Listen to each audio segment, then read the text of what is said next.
நேயர்கள் அனைவருக்கும் இனிய வணக்கங்கள். இன்றைய தினத்தில் நாம் பார்க்க இருப்பது கோவிலுக்கு சென்று எப்படி நாம் சாமி கும்பிட வேண்டும், எந்த திசையில் நாம் வழிபாடு செய்ய வேண்டும் என்பது பற்றி தொகுப்பு தான் இன்றைய தினத்தில் நாம் பார்க்க இருக்கிறோம். பொதுவாகவே நாம் ஆலயங்களுக்கு செல்கிறோம். அங்கே வரிசையில் நீண்ட வரிசையில் நின்று கொண்டு நாம் வழிபாடு செய்ய காத்திருக்கிறோம். நமக்கு எந்த விஷயங்கள் நிறைவேறணும், ஒருத்தர் கல்யாணம் நடக்கலை, ஒருத்தருக்கு பொருளாதாரம் இல்லை, ஒருத்தருக்கு குழந்தை பாக்கியம் இல்லை, குழந்தை சொன்னது கேட்க மாட்டேங்குது, நல்ல தொழில் அமையலை, வீடு அமையலை, மாமனார் பலம் இல்லை, மாமியார் சிக்கல், தந்தைனால பிரச்சனை இல்லை, வேலை கிடைக்கல, அப்போ சமுதாயத்தில் நல்ல பேர் கிடைக்கல, அப்போ மருமகள் மகள் இந்த அமைப்பில் சூழ்நிலையில் நம்ம பிரச்சனை இருக்குது. இந்த மாதிரி இருக்கும்போது நம்ம ஜாதகத்தின் அடிப்படையில், நம்ம லக்னத்தின் அடிப்படையில் எந்த திசையில் நின்று வழிபாடு செய்யலாம் என்பதை பற்றி பார்ப்போம். அதாவது நான் ஃபஸ்ட்டு முன்னாடியே ஒரு கட்டத்தில் 12 ராசிகளும் 12 ராசிக்குரிய திசைகளும் போட்டிருக்கேன். இப்போ மேசராசியும் ரிஷபராசியும் கிழக்கு திசையை குறிக்கும், மிதுன ராசி தென்கிழக்கு திசையை குறிக்கும், சிம்ம ராசியும் கடகராசியும் தெற்கு திசையை குறிக்கும், கன்னி ராசி தென்மேற்கு திசையை குறிக்கும், துலா ராசியும் விருச்சிக ராசியும் மேற்கு திசையை குறிக்கும், தனுசு ராசி வடமேற்கு திசையை குறிக்கும், மகர் ராசியும் கும்பராசியும் வடக்கு திசையை குறிக்கும், மீனராசி வடகிழக்கு திசையை குறிக்கும். அப்போ இந்த அமைப்பில் நம்ம அதை நோட் பண்ணி வச்சுக்கிட்டு, நம்ம லக்னம் எந்த ராசியில் அமைகிறதோ, மேச ராசி ஒருத்தர் லக்னமாக இருந்தால் திருமணம் நடக்கலைன்னா அதுக்கு மேசராசிலிருந்து 7ஆம் வீடு துலா ராசி. அப்போ கணவன் மனைவி சமுதாயம் அங்கீகாரம் இதை கிடைக்க வேண்டுமென்றால் எந்த ஆலயத்துக்கு சென்றாலும் அங்கே மேற்கு திசை கோயிலில் போய் பாருங்கள், அது கிழக்கு திசையா, மேற்கு திசையா, தெற்கு திசையா, வடக்கு திசையா, எந்த திசை நுழைவாயில்னு பார்த்துட்டு அந்த கோயிலுக்கு மேச லக்னத்தில் பிறந்தவங்களுக்கு அந்த 7ஆம் பாவம் சார்ந்த தன்மைக்கு மேற்கு பக்கம் நின்று வழிபாடு செய்யும்போது அந்த காரத்துவம் கிடைக்கும். அந்த 7ஆம் பாவம் கணவன் மனைவி கூட்டாளி சமூக அங்கீகாரம் இளைய மகன் இந்த சார்ந்த விஷயங்கள்லாம் அங்கே வழிபாடு செய்யும்போது அது கண்டிப்பாக அந்த தன்மை கிடைக்கும். இப்படித்தான் நாம் ஆலயம் செல்லும்போது ஒவ்வொரு லக்ன பாவத்திற்கும் ஒருத்தருக்கு பொருளாதாரம் இல்லை, தனம் அமையலை, குடும்பம் அமையலை அப்படின்னா லக்னத்துக்கு 2ஆம் வீடு, இப்போ கடக லக்னத்துக்கு 2ஆம் வீடு சிம்மம்.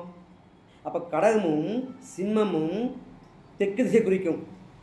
அப்போ கடகத்தில் பிறந்தவங்க தெற்கு திசை கோயிலுக்கு தெற்கு பக்கத்திலிருந்து வழிபாடு செய்யும்போது பொருளாதாரம் மேம்பாடு கிடைக்கும்.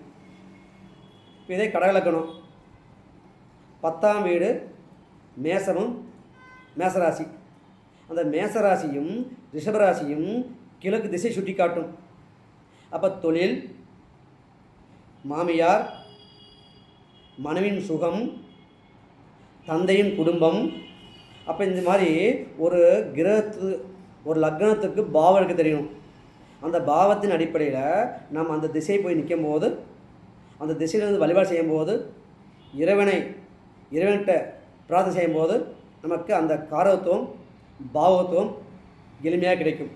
ஆகவே நம்ம பார்க்கும்போது ஒவ்வொரு லக்னத்துக்கு எந்த லக்னம் பார்த்து அது 1ஆம் பாவம் 2ஆம் பாவம் 3ஆம் பாவம் சகோதரன் மாமனார், 4ஆம் பாவம் தாயார் சொத்து வீடு, 5ஆம் பாவம் பூர்வீகம் குழந்தை காதல், ஆறாம் பாவம் வேலை, ஆறாம் பாவம் தாயின் சகோதரர் இளையவர், ஏழாம் பாவம் மனைவி, கூட்டாளி, சமுதாயம், இளைய மகன், எட்டாம் பாவம் மனைவின் குடும்பம், பொருளாதாரம், ஆயுள், ரகசியம், அதாவது இன்சூரன்ஸு, இந்த மாதிரி சார்ந்தது.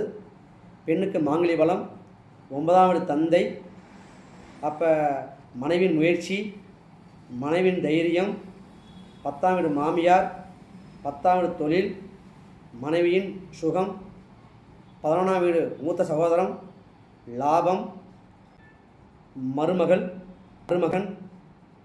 12ஆம் பாவம் தந்தையின் சுகம், அயனசயன போகம், 2ஆம் தொழில். அப்போ 12ஆம் பாவம் தந்தையின் தாய் பாட்டி. இந்த மாதிரி அமைப்பில் அந்த பாவத்தின் அடிப்படையில் நாம் கோயிலுக்கு சென்று அந்த திசையில் வழிபாடு செய்யும்போது நமக்கு அந்த காரகத்துவமும் அந்த பாவத்துவமும் எளிமையாக கிடைக்கும். ஆகவே நாம் இப்போ ஆடி வெள்ளிக்கிழமை வருது. இந்த ஆடி மாதத்தில் நம்ம எல்லோரும் கோயிலுக்கு செல்வோம். அப்போ மகா சிவராத்திரி, பிரதோஷம், இந்த மாதிரி ஒவ்வொரு பண்டிகைகள் வரும்போது எந்த ஆலயத்துக்கு சென்றாலும் அந்த ஆலயத்தின் கிழக்கு திசை, அந்த மேசமும் ரிஷபராசியும் கிழக்கு திசையை சுட்டி காட்டும். அந்த மேசமும் ரிஷபராசியும் உங்களுக்கு எத்தனாவது பாவமாகவோ லக்னத்துக்கு எத்தனாவது வீடாக வருதோ அந்த தன்மையில் அந்த திசை போகும்போது அந்த பாகவத்தின் காரகத்துவம் எளிமையாக கிடைக்கும். மிதன ராசி தென்கிழக்கு திசை சுட்டி காட்டும். அந்த மிதன ராசி லக்னத்துக்கு எத்தனையாவது பாகமாக வருகிறதோ அந்த பாவகம் நமக்கு வேலை செய்யும். கடகமும் சிம்மமும், அந்த கடகராசியும் சிம்ம ராசியும் தெற்கு திசை சுட்டி காட்டும். அப்போ கடகராசியும் சிம்ம ராசியும் நம்ம லக்னத்திற்கு எந்த பாவமாக வருகிறதோ அந்த பாவம் சார்ந்த காரகத்துவம் மேன்மை கிடைக்கும். கன்னிராசி தென்மேற்கு மூலை சுட்டி காட்டும். அப்போ அந்த கன்னிராசி லக்னத்துக்கு எந்த பாவம் வருகிறதோ, இப்போ மீன லக்னத்துக்கு 7ஆம் பாவம் கன்னி. 7 யார்?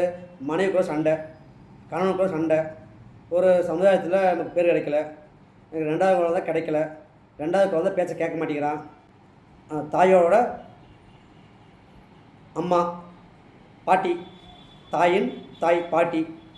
அப்போ குழந்தையின் முயற்சி 5க்கு 3 குழந்தை முயற்சி, பூர்வீகத்தில் முயற்சி, குலதெய்வ வழிபாட்டு முயற்சி. இப்படி ஒரு பாவத்துக்கு பல விஷயங்கள் இருக்குது. இப்படி அது எடுத்து போகும்போது அந்த பாவத்துவம் அந்த காரத்துவம் எளிமையாக கிட்டும். அடுத்து துலா ராசியும் விருச்சிக ராசியும் மேற்கு திசை சுட்டி காட்டும். அப்போ எந்த கோயிலுக்கு போனாலும் நம்ம லக்னத்துக்கு எத்தனையாவது பாவமாக இருக்கிறதோ அந்த பாவத்தின் அடிப்படையில் அந்த கோயிலுக்கு மேற்கு திசையில் நின்று வழிபாடு செய்யும் போது இங்கே போய் மூலாசனத்துக்கு கும்பிட வேண்டிய அவசியமே இல்லை. நேராக போங்க, அங்கே கொடிக்கம்பத்து கும்பிட்டு இப்போ நேராக அந்த துலா ராசியையும் விருச்சிக ராசியும் கிரகம் உள்ளவர்கள் என்ன பாவம் அறிகிறதோ அந்த தனிமையில் போய் வழிபாடு செய்யும்போது அவங்களுக்கு அந்த பாகவத்தின் அடிப்படையிலும் காரகத்தின் அடிப்படையிலும் அந்த வழிபாடு நமக்கு நிறைவேறும். தனுசு ராசி, அந்த தனுசு ராசி பார்க்கும்போது வடமேற்கு மூலை, அந்த வடமேற்கு மூலை சுட்டி காட்டும். அப்போ தனுசு ராசி லக்னத்துக்கு எத்தனையாவது பாவமாக வருகிறதோ அந்த பாவத்தின் காரத்துவம் வேலை செய்யும். மகர ராசியும் கும்பராசியும் வடக்கு திசை சுட்டி காட்டும்.